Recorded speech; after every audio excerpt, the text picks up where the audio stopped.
matching. Yeah, we got a shot of Kelly. And now shrimps. Yes. And then match.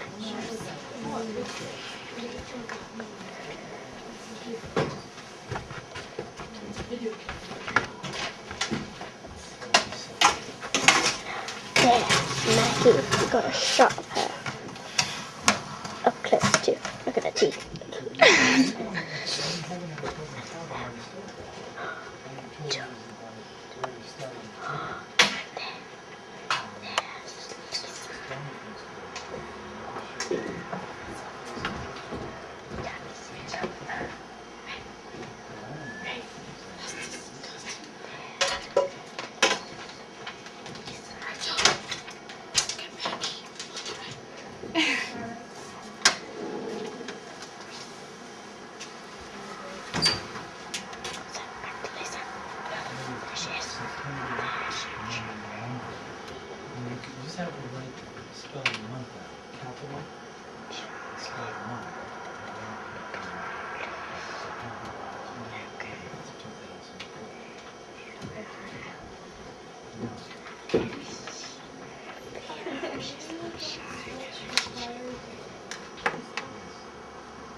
Okay, and there we go.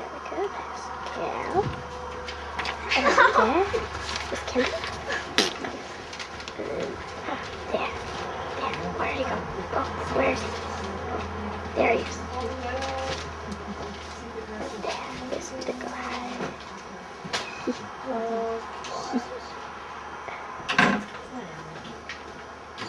Okay. And now there is Christine. Oh, she's moving. Christine. Nice long time. And there's the microwave. Yes, the microwave. Oh, it's the microwave. Oh, and then there.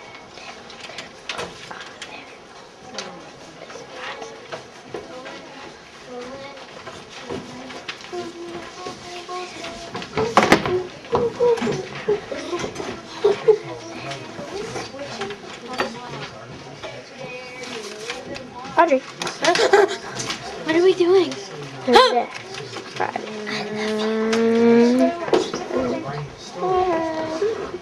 Wait, I'm trying to get a shot of everybody. There's. What are you doing? Okay. And then that's all we have for today, so goodbye. Today we will be doing an interview with Francie. Today's date is October 1st, 2004, and it is 1 o'clock on Friday. Now, on with the interview. I'd like to say a few questions about your background. Sure.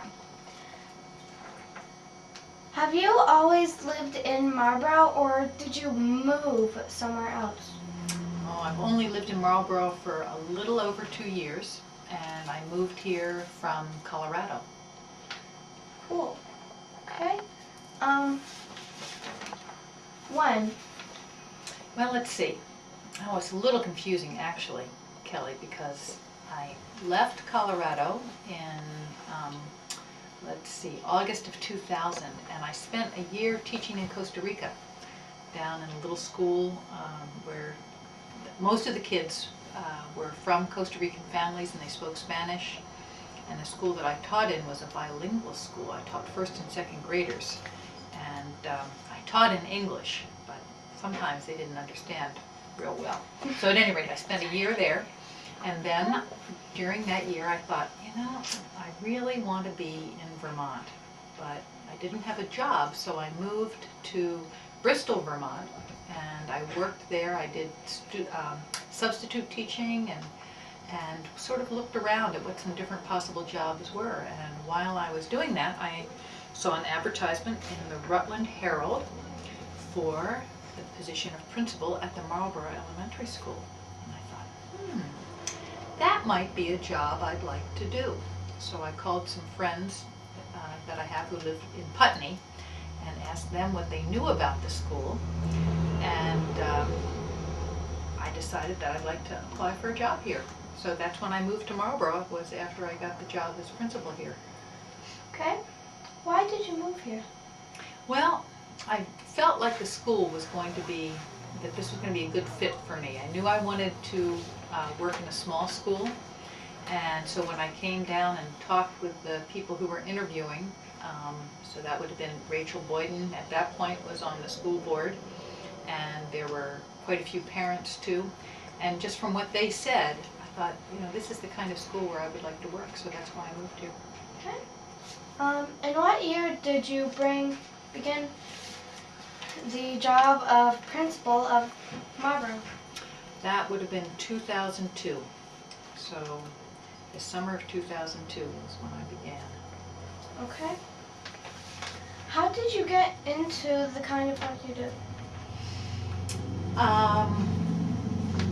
When I was in college, well, a couple of things happened. One thing happened was Martin Luther King Jr., who you've probably heard of. He was assassinated. He was killed the year that I was a freshman in college, and that had a big impression on me. And afterwards, I spent a lot of time thinking, you know, gee, what can I do? What can I do with my life that can really make the world a better place so that things like this won't happen, this kind of assassination? And I thought, you know, schools are where you can make a difference. So I decided then that I wanted to be a teacher. And so I was a teacher for many, many years. And after probably about 15 years as a teacher, I thought, you know, I think I'm ready to try something new. And I think being a principal of a small school where I get to work not only with the kids, but also with the teachers in the school is something I'd like to do. Okay. Now, what are some of the reasons why you accepted the job in Marlboro? Well, I've said a little bit about that already. I think one of the reasons is because it's a very small school, and I think that small size is a real advantage to schools. So I like that. The other thing, I think that the people who live in this town really value education, and I wanted to be in a town that supported its school and supported education. And then when I met with not only the committee that interviewed me, but also with the other people who work here, the teachers, I thought, this school has got some great teachers and I would like to work with them. So those were some of the reasons. Okay. Who do you work for? Well, that's an interesting question. I work for the school board. They're the ones who sort of had to finally approve you know, my taking this job. I work under the superintendent of schools, and her name is Cheryl Ruth. So she's a superintendent of Wyndham Central Supervisory Union. How did you learn to do your job? I'm still learning how to do my job. It's not the kind of thing where, you know, all of a sudden you know how to do all of it. So I did go to school and took some classes that were specifically for being a school principal. So when I was living out in Colorado, and I lived in Colorado for over 20 years, I went to the University of Denver and I took classes in school finance, and that means like the money part of it, and in school personnel, that means hiring, how you go about hiring good people, and evaluation and supervision, and that's how you sort of are in charge or oversee the people that are working in the school. Okay. Who would you say has influenced you in your life, and in what ways have they influenced you? That's always a good question. Well, you know, I mentioned Martin Luther King Jr., and that would certainly be one person, because he influenced me not only because I was upset about his death, but also because he, he made me believe that we could have a world where people could solve their problems in ways other than by fighting with each other. And so I thought that was, I think that's a really important idea. And I think that schools are a place where we can begin to learn how to do that. So he's one person. And then in terms of education, somebody who's really influenced me is a woman named Deborah Meyer, who started a school down in New York City, and now she's the principal of a school in Boston. And one of the things she really believes in is involving the students in the school in making decisions and about their own learning, and in setting goals for themselves and evaluating their own learning, thinking about their learning, thinking about how they learn best. So, and I've learned a lot from her. Okay. Who are the people who had the job before you began? Well, you all probably remember, certainly remember Craig Hutfader, right? So he was the principal right before I came. And he was principal here for 2 years. And then before him, Connie Barton was the principal. Yeah. And she has actually been a big help to me. I get together with her every once in a while, and I can ask her about, how I'm handling different things, and just things that she remembers about the school that help me understand better the kinds of things that are going on now. So she was the principal for a long time. I think for about, I don't know, I think maybe 15 years, long time. Wow. What are some of the ways that the job has changed over time? Well, since I've only been here 2 years, it's harder for me to say, but I think that in general, one of the ways the job has changed is that there's sort of more, there are more people telling me what to do, to tell you the truth. So there are people in the State Department of Education who are telling me things that need to happen at the school, and then I'm responsible for making them happen. And there are people in the federal government. And it used to be that the school just pretty much, ran itself. And we made all the decisions about what should go on at the school. But now there are more people on the sort of outside in the bigger community. So I think that's one change. Okay. Would you please describe a typical day at work? Typical day at work. Oh, come on. Now, you guys know there's no typical day at work. Typical day, at least in terms of when I get to school. I get to school usually about 7:45. And I always think that it's going to be sort of quiet and peaceful when I'm here before you guys get here. But it's usually not. It's usually pretty busy because teachers get here early too, and there are things we need to talk about. And one of the things I like about my job is that no 2 days are ever the same. But this year I do have one piece that's the same every day, because at 9 o'clock I'm working with a reading group from Judy's room. So that I'm really enjoying.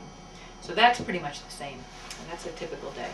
But then, it can be talking to people on the phone, it can be writing something for Friday notes, or writing something for the teachers. I write a staff bulletin every week to let the teachers know what's going to be coming up as far as things on the calendar, and also different activities that we might be doing. So that, I spend a lot of time in classrooms, sort of seeing what's going on. I'll pop in and watch you guys working on your geometry with David, or vocab. Okay. So there's no typical day. Okay. What are some of the parts of your job you like? Well, I told you one of them, the fact that it's always different. I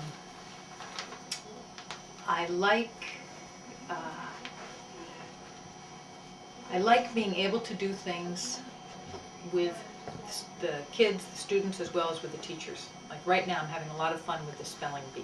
It's great being able to do that with you guys. And then I'm a little sad. I'm not going to get to go next Friday when you go to the spelling bee, but I'm finding another parent who'll be able to help with that. Okay.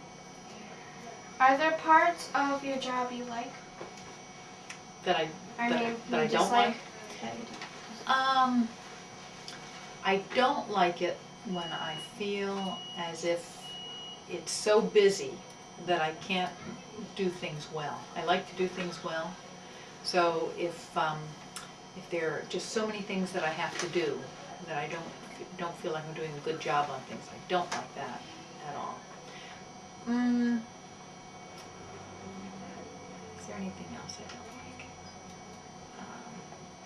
There's times that are hard, you know, but I like the challenge of the hard things too. So like maybe there's a student who's really unhappy or, you know, is behaving badly or something like that. There's some things about that that are really hard, but I like the challenge of trying to help them figure out how to solve that problem. Okay. What do you see as the future of your job in Marlboro? Well, I plan on being here for a while. I mean, this isn't a job that I just want to do for like a year or two and then move someplace else and do another job. I think there are a lot of changes this year because we had some teachers retire last year, like Johnny retired and Joanne mostly retired. She's still here some. So part of the future of my job is sort of helping the school figure out how to adapt to all the changes that happen. And one thing I'm thinking right now is we've been, you know, the first year I was here, we had 85 students in the school. Last year, we had 77. And this year, we have 70. So those numbers are going down. And one of the things that, one of my goals is not to work on getting more students, but to just figure out how we can do the best job we can with fewer students. Okay. And the last question is there anything else about the work that you'd like to say that I haven't said about? Well, you ask really good questions. I think one thing I would say is anyone who's interested in doing this kind of job has to enjoy working with people because there's a lot of people work in this. So another thing that really attracted me to this job was because I knew that the community really supported education, so I love when I see people like Jean and Lucy coming into your classroom to help with the LIC groups.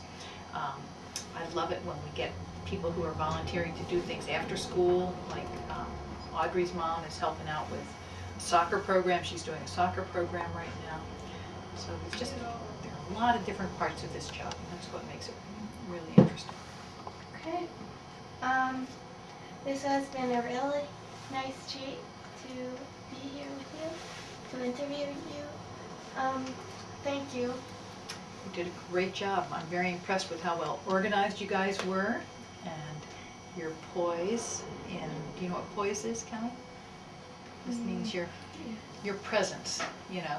You're taking your job seriously and yet you're seeming to enjoy it. So good job. I can't wait to see the other interviews that come out of this. That'll be really good. I can't wait either. Yeah. Okay. Are you going to have a chance to, are we going to have a chance to see these, or what are you going to do with this after it's done? I think, David will send it up to the state and to the Historical Society. Mm-hmm. And then they'll be keeping it there? Yep. But maybe we'll be able to see parts of it before he sends it up? Maybe. Good. Okay. Well, thanks for coming in. Thank you.